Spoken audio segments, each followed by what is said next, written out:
August 14, 1944. The roads outside Chartres, France were choked with dust and the smell of burnt metal. Sergeant James Dalton wiped the sweat from his forehead as his jeep rumbled past the skeletal remains of what had once been the Abbey of Saint-Pierre. The walls were cratered, the roof collapsed inward like a broken rib cage. Somewhere in the distance, artillery still thundered, a reminder that the war was far from over. Jim had seen plenty of ruins in the past 2 months since D-Day. Caen had been a nightmare of rubble and corpses. Falaise had been worse, but something about this place felt different. Maybe it was the silence, or maybe it was the cross, still standing amid the rubble, tilted but unbroken, casting a long shadow across the scorched earth. Private Tommy Reed sat beside him, gripping his rifle with white knuckles, eyes darting nervously at every shadow. The kid was 21 but looked younger, especially now with his helmet too big for his head and his hands shaking slightly. Tommy had joined the unit 3 weeks ago, fresh off the boat from Brooklyn, full of ideas about glory and heroism. France had beaten most of that out of him. They had been ordered to secure the area around the Abbey, where intelligence reported a makeshift German prisoner camp had been abandoned in haste. Command wanted confirmation. They wanted numbers. They wanted to know if there were any stragglers, any holdouts who might cause trouble as the Allied advance pushed deeper into France. What they found was worse than abandoned. It was chaos. Dozens of wounded men lay scattered across the courtyard, some in tattered Wehrmacht uniforms, others in civilian clothes stained with blood and dirt. Flies buzzed over bloodied bandages. The stench of infection and death hung heavy in the air, mixing with the acrid smell of smoke still rising from a burnt-out truck near the gate. And in the center of it all, kneeling beside a dying soldier, was a woman in a black habit. Sister Marguerite. Jim noticed her immediately. She was bent over a young German soldier, no older than Tommy, pressing a cloth to a gaping wound in his side. Her hands were stained red, her face pale but focused. She whispered something in French, then in broken German, and the soldier's breathing slowed. His eyes, wide with fear just moments before, began to close. She made the sign of the cross over his chest, her lips moving in silent prayer. The soldier exhaled one last time, and then he was still. She stayed there for a moment, her hand resting on his forehead, before closing his eyes gently. Then she stood, took a deep breath, and moved to the next man. Jim approached cautiously, his hand resting on his sidearm. Tommy followed, his rifle raised slightly, though his hands were trembling. The woman didn't look up. She simply moved to the next man, a French civilian with a shattered leg, bone visible through torn flesh, and began wrapping a fresh bandage around the wound. Her movements were practiced, efficient, almost mechanical. She had done this hundreds of times before. "Madam," Jim called out in his rough, American-accented French. She paused, finally glancing up. Her eyes were gray, tired but sharp. She didn't look afraid. She looked annoyed, as if Jim were interrupting something far more important than his presence warranted. "You are American," she said in English, her accent thick but clear. "You took long enough." Jim blinked. Tommy lowered his rifle, slightly confused. "We're here to secure the area," Jim said, switching to English. "Who are you? What are you doing here?" "I am Sister Marguerite. I am doing what I have always done, saving lives." She turned back to the civilian, tying off the bandage with a firm knot. The man groaned, his face contorted in pain, and she placed a gentle hand on his shoulder, murmuring something soothing in French. The man's breathing steadied slightly, and his eyes, wild with panic, began to focus on her face. Jim looked around. There were at least 40 men here, maybe more. Most were German soldiers, prisoners of war. A few were French civilians caught in the crossfire when the Germans had retreated. All of them were wounded, some critically. Blood pooled on the cobblestones. Makeshift bandages, torn from sheets and clothing, were everywhere. And this woman, this nun, had been caring for them, alone. "Where are the Germans?" Jim asked. "The soldiers who were guarding this place?" "Gone," she replied without looking up. "They left 2 days ago when your tanks came close. They took the healthy ones and left the wounded. They said the dying were not worth the trouble." She said it matter-of-factly, as if cruelty were just another fact of war, something to be noted and moved past. Jim felt a knot tighten in his chest. He had seen plenty of cruelty in this war. He had seen SS officers execute civilians, He had seen American soldiers shoot surrendering Germans out of rage. He had seen French collaborators beaten in the streets. But something about this, about leaving wounded men to die alone, felt particularly cold. And you stayed. Someone had to, she said simply. She finished with the civilian and stood, wiping her hands on her already filthy habit. She was shorter than Jim had expected, barely 5 feet tall, but she carried herself with a presence that made her seem much larger. Her face was lined, weathered by years of hard work and harder choices. Now, she said, looking Jim straight in the eye, if you are here to help, then help. If you are here to arrest me, then arrest me. But do it quickly. These men do not have much time. Jim hesitated. Protocol was clear. Anyone found among enemy combatants was to be detained for questioning. Collaboration was a serious charge, especially in occupied France. The Free French forces were ruthless with collaborators, and the Americans had learned to be cautious. But looking at this woman, at the blood on her hands and the exhaustion in her eyes, he couldn't bring himself to see her as a threat. Tommy, Jim said quietly, get on the radio. Tell command we need medics. Now. And water. Lots of water. Tommy nodded and hurried back to the jeep, grateful for something concrete to do. Jim turned back to Sister Marguerite.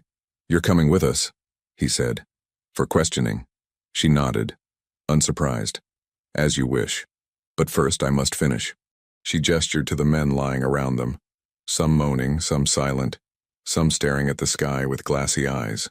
Jim opened his mouth to argue, then closed it.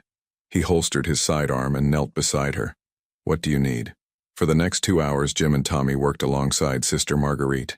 They carried water from a well near the abbey, held down screaming men while she cleaned wounds with alcohol that made them shriek, and did their best to follow her rapid-fire instructions in a mix of French, English, and occasionally German. Jim had seen plenty of field medics. He had worked alongside them in Normandy, watched them operate under fire, seen them save men who should have died. But none of them were like her. She worked with a calm intensity, never flinching, never hesitating. When a German soldier grabbed her wrist and begged for morphine in a voice raw with pain, she gently pried his fingers loose and told him in German that she had none left, but that God was with him. The soldier wept, his face crumpling like a child's. She stayed with him, holding his hand until he stopped.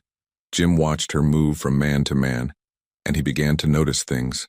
The way the wounded men looked at her, not with fear or suspicion, but with something close to reverence. A young German, his chest wrapped in bandages, reached out to touch the hem of her habit as she passed. An older French civilian, his face gray with blood loss, whispered, "Mercy, mercy, mercy," as she adjusted his pillow. Even the men who were unconscious seemed to breathe easier when she was near. Tommy noticed it too. "Sarge," he whispered at one point, kneeling beside Jim as they lifted a wounded man onto a stretcher. "She's like, I don't know, like an angel or something." Jim didn't respond, but he didn't disagree either. By the time the American medics arrived, the sun was setting, casting long shadows across the courtyard. Sister Marguerite stood, her knees stiff, her habit caked in dirt and blood. She looked at Jim and nodded. "I am ready now." Jim gestured to the jeep. Tommy climbed into the driver's seat, and Jim helped Sister Marguerite into the back. She sat with her hands folded in her lap, silent, as they drove away from the abbey. The road back to the division headquarters was rough, and the jeep jostled over potholes and debris. Jim glanced back at her several times, but she stared straight ahead, her expression unreadable. The countryside rolled past, fields scarred by tank tracks and bomb craters, farmhouses reduced to rubble. "What made you stay?" Jim asked finally, breaking the silence. She didn't answer right away. When she did, her voice was soft, almost lost under the rumble of the engine. "Because they are human. Because God does not abandon the suffering, and neither should we." Jim turned that over in his mind. He thought about the men he had killed, the German machine gunner he had shot in the face at St. Lo, the sniper he had bayoneted in a barn outside Carentan. He had never thought of them as human. Not really. They were the enemy. They were obstacles. They were targets. But this woman saw them differently. Even now, covered in their blood, she saw them as something worth saving. "Did you know any of them?" Jim asked. "The Germans. Did you know them before?" "Some," she said. "A few were stationed in Chartres during the occupation." They came to the Abbey sometimes. For Mass. For confession. She paused. They were young, homesick, afraid. Just like your soldiers. Jim felt something twist in his gut. He didn't want to think about that. He didn't want to think about the enemy as young or homesick or afraid. It made everything harder. They arrived at headquarters just after dark. The camp was a sprawling collection of tents and vehicles, lit by harsh floodlights that turned everything into stark shadows.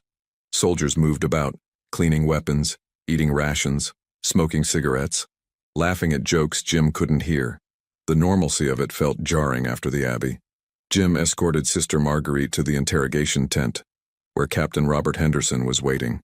Henderson was a tall, lean man with sharp features and sharper eyes. He had a reputation for being thorough, which was a polite way of saying he trusted no one.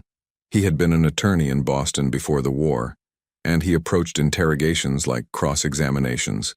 He looked Sister Marguerite up and down, taking in her filthy habit and blood-stained hands, his expression giving nothing away. "Sergeant Dalton," he said, without taking his eyes off her. "Explain." Jim gave a brief report, describing the scene at the Abbey. The wounded men, Sister Marguerite's work. Henderson listened, his expression unchanging. When Jim finished, Henderson nodded curtly. "Leave us." Jim hesitated. "Sir, I don't think she's a threat." "I'll decide that, Sergeant." Dismissed. Jim left reluctantly, casting one last glance at Sister Marguerite. She met his eyes and gave him a small, reassuring nod, as if she were comforting him instead of the other way around. Outside, Tommy was leaning against the Jeep, smoking a cigarette with shaking hands. "You think she'll be okay?" he asked, his voice tight. Jim didn't answer. He didn't know. Inside the tent, Henderson sat across from Sister Marguerite at a folding table, a notebook open in front of him, a pencil in his hand. A single bulb hung overhead, casting harsh light and deep shadows. He asked her name, her age, where she was from. She answered each question calmly, her hands still folded in her lap. "Marguerite Leclerc, 38 years old, born in Rouen. I joined the Sisters of Mercy when I was 19. I have been at the Abbey of St. Pierre for 12 years. "Why did you stay at the Abbey?" Henderson asked, his pencil poised. "To care for the wounded. The German wounded. Yes, and the French wounded, and anyone else who needed help." Henderson leaned forward slightly. "Do you understand that caring for enemy soldiers can be considered collaboration?" "I understand that caring for the suffering is my duty. Captain Henderson, I am a nurse. I am a servant of God. I do not ask which flag a man serves before I stop his bleeding." Henderson's jaw tightened. "Did you provide information to the Germans? Did you assist them in any way beyond medical care?" "No." "Did they ask you to?" "Yes." "And what did you tell them?" "I told them that I serve God, not nations." Henderson studied her for a long moment, his eyes searching her face for any sign of deception. "Did you have a choice? To stay or to leave?" "I always have a choice, Captain. I chose to stay." "Why?" "Because no one else would." She said it simply, as if it were the most obvious thing in the world. Henderson closed his notebook slowly. "You'll remain here tonight. We'll continue this in the morning." He called for a guard, and Sister Marguerite was escorted to a small tent at the edge of the camp. It was sparse, just a cot and a thin blanket, but she didn't complain. She lay down, closed her eyes, and within minutes, she was asleep, her breathing deep and even. The next morning, Jim was up early, checking on the prisoner compound as part of his duties.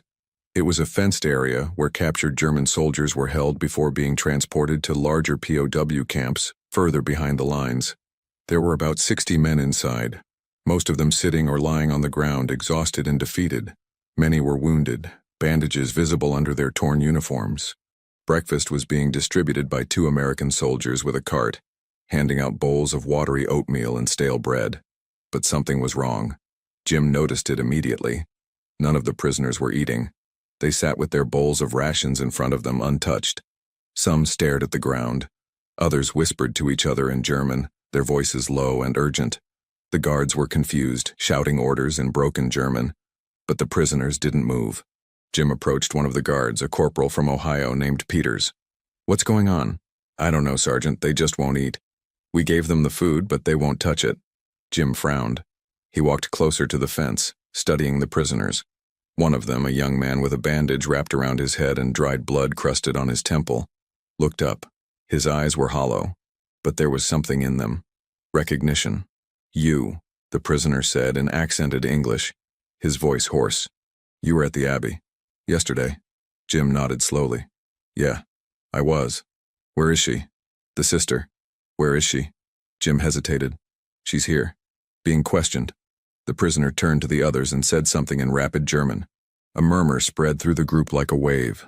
Then, one by one, the prisoners stood, their movements slow but deliberate. An older man, his arm in a sling and his face lined with exhaustion, stepped forward. He looked like he had been a soldier for a long time, maybe since the First War. "We will not eat," he said in halting English, his voice firm despite his condition, "until she prays for us." Jim stared at him, not sure he had heard correctly. "What?" "She saved us," the older man continued. "She stayed when everyone else left, when our own officers abandoned us, when we thought we would die alone. She stayed. She is a saint. We will not eat until she prays." The other prisoners nodded, their faces solemn. Some made the sign of the cross. Jim felt a chill run down his spine despite the warm morning air. He turned and walked quickly back to headquarters, his mind racing. He found Henderson in his tent, reviewing reports and sipping coffee from a tin cup. "Sir, we have a situation." Henderson looked up, irritated at the interruption. "What now?" "The prisoners. They're refusing to eat. They want Sister Marguerite. They want her to pray for them." Henderson's expression didn't change, but Jim saw his jaw tighten. "That's absurd. They're prisoners of war. They'll eat when they're hungry. With respect, sir, I don't think they will. I think they mean it." Henderson stood, setting down his coffee with a sharp clink. "Show me." They walked to the compound together, Henderson's stride brisk and purposeful. The scene was exactly as Jim had described. 60 men standing in silence, their rations untouched on the ground before them. Some had their hands clasped in front of them. Others stood at attention despite their wounds. It was eerie, this silence, this unity. Henderson stared at them, then at Jim. "This is a stunt." "It's not, sir. I saw what she did at the Abbey. These men, they believe in her. They really believe." Henderson was silent for a long moment, his face unreadable. Then he turned and walked back toward the tent where Sister Marguerite was being held. "Bring her," he said over his shoulder, his voice clipped. Jim followed. Inside the tent, Sister Marguerite was sitting on the cot, her hands folded, her eyes closed in prayer. Her lips moved silently, and there was a peacefulness about her that seemed out of place in a military camp. She looked up when they entered, her gray eyes calm and questioning. Captain Henderson stood in the doorway, his expression unreadable. "The prisoners are refusing to eat," he said flatly. "They want you." She stood slowly, smoothing her habit. "Then I will go to them." Henderson didn't move. Why would they do this? Why would enemy soldiers refuse food for a French nun they barely know? She looked at him, her gray eyes steady and unwavering. "Because they know that mercy has no nationality, Captain, and neither does God. In their darkest hour, when their own country left them to die, someone stayed. Someone cared. That is what they remember." Henderson stared at her for a long moment, something shifting behind his eyes. Then he stepped aside. 5 minutes. That's all you get. Jim escorted her to the compound, Tommy trailing behind them. As they approached, the prisoners saw her, and a wave of movement rippled through the group. They pressed against the fence, calling out to her in German, their voices rising in a chorus of desperation and hope.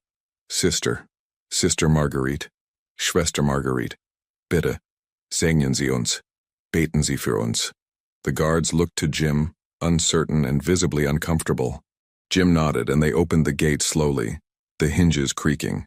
Sister Marguerite stepped inside, and the gate closed behind her with a metallic clang.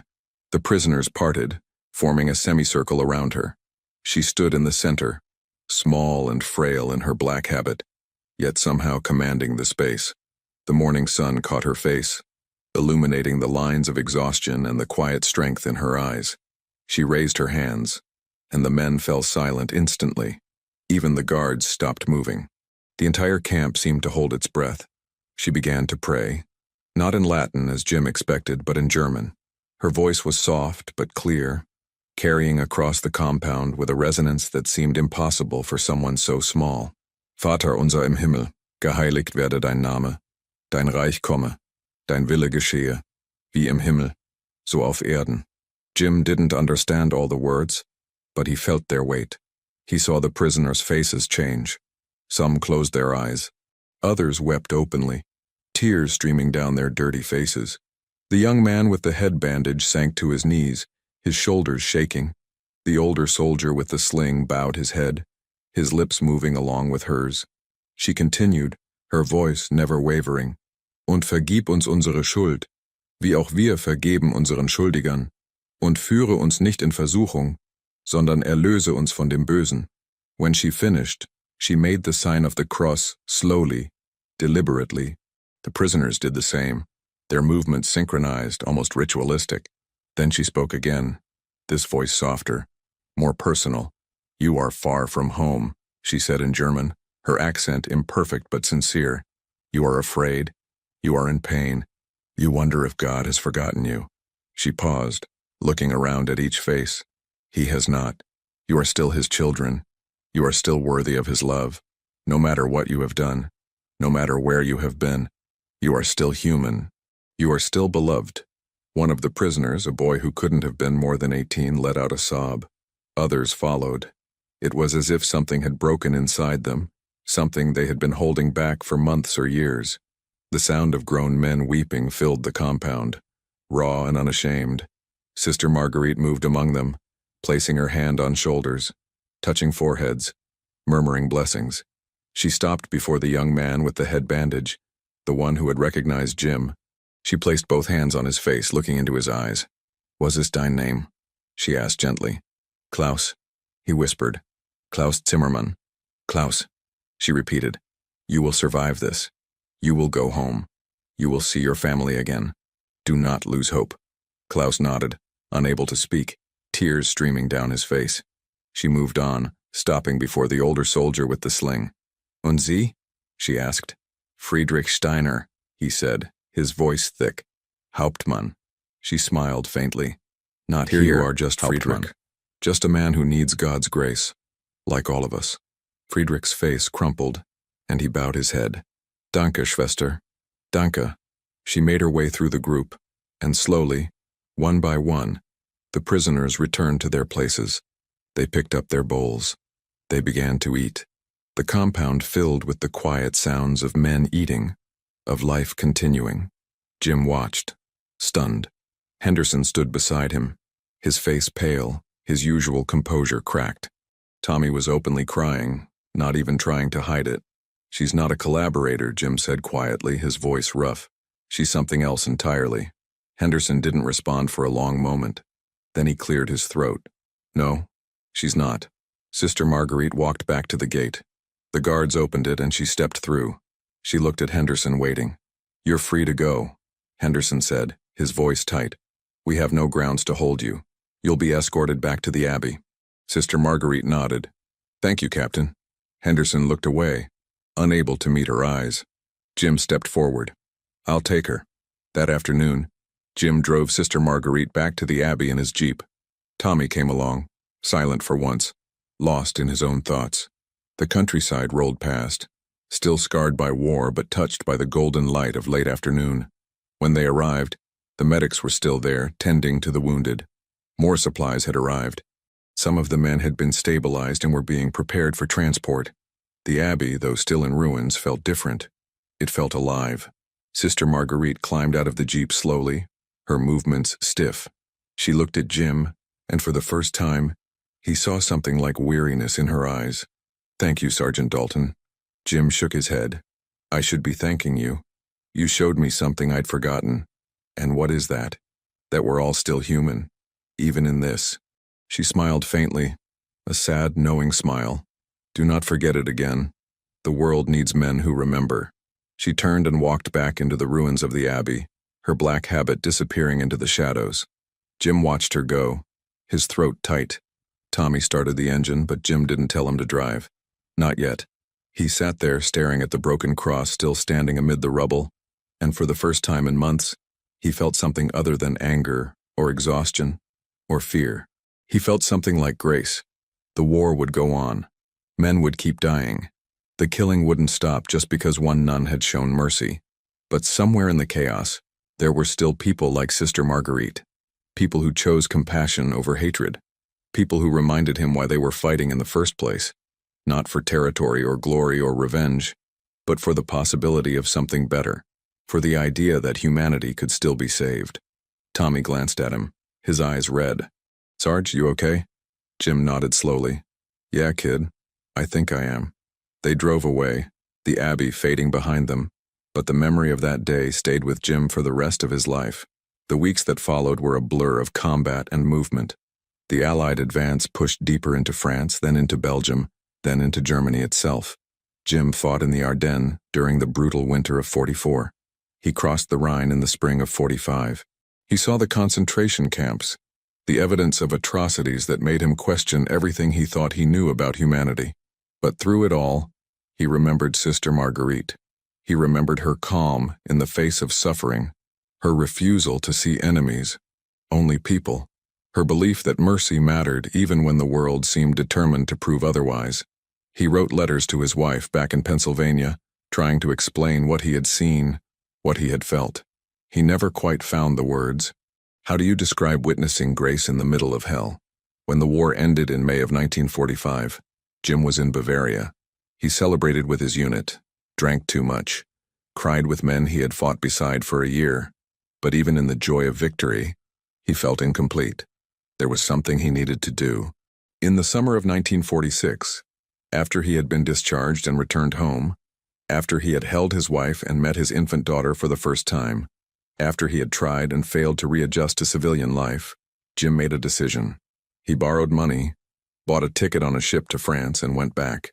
He returned to Chartres in August, almost exactly 2 years after that day at the Abbey. The city had been rebuilt, the scars of war slowly healing. The cathedral, miraculously spared from destruction, stood tall against the blue sky.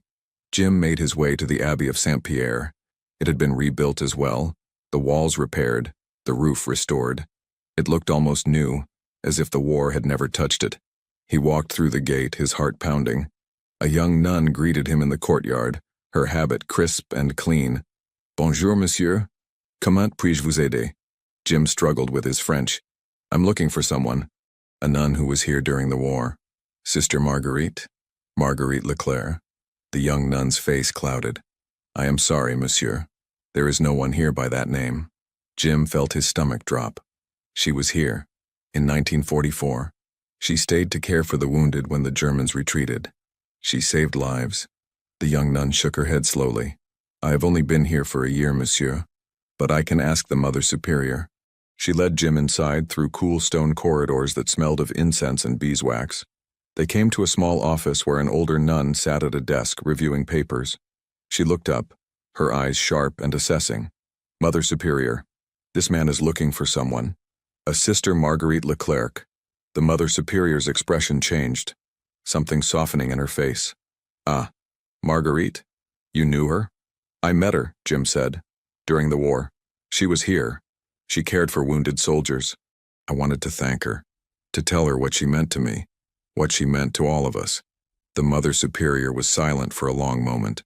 Then she stood and walked to the window, looking out at the courtyard. "Sister Marguerite was a remarkable woman," she said quietly. "She had been with us for many years. She was our best nurse, our most devoted servant." Jim noticed the past tense. "Was?" The Mother Superior turned back to him, her eyes sad.